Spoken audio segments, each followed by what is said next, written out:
మంత్రం అంటే ఏమిటి?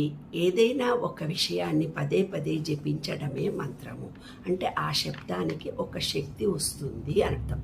రామ్ రామ్ రామ్ రామ్ రామ్ రామ్ జై శ్రీరామ్ అంటారు. రామ్ అంటారు, ఆంజనేయ అంటారు, శివ శివ అంటారు, బాబా అంటారు, దత్తా అంటారు, అమ్మా అంటారు, శ్రీమాత్రే నమః అంటారు.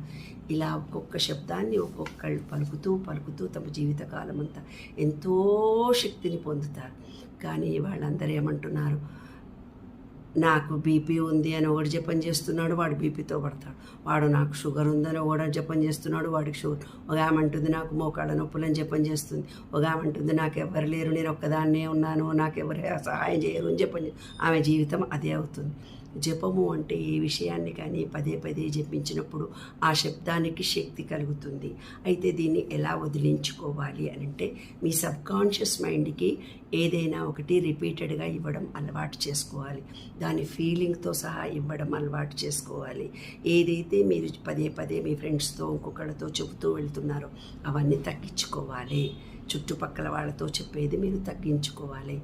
ఏదైతే నీ మనసులో ఒక కోరిక, డబ్బు కావాలి అదే తప్ప వేరే మాటలు ఉండకూడదు. లేదా ఒక మంచి ఇల్లు కావాలి, ఉద్యోగం కావాలి, ఆ ఒక ఆలోచనని తప్ప వేరే ఆలోచనలు జపం చేయకూడదు. అప్పుడు ఈ సబ్కాన్షియస్ మైండ్కు రికార్డ్ అయిపోయినప్పుడు, అంటే ఆలోచనలు ఏదైనా రాగానే సైలెన్స్గా ఉండాలి.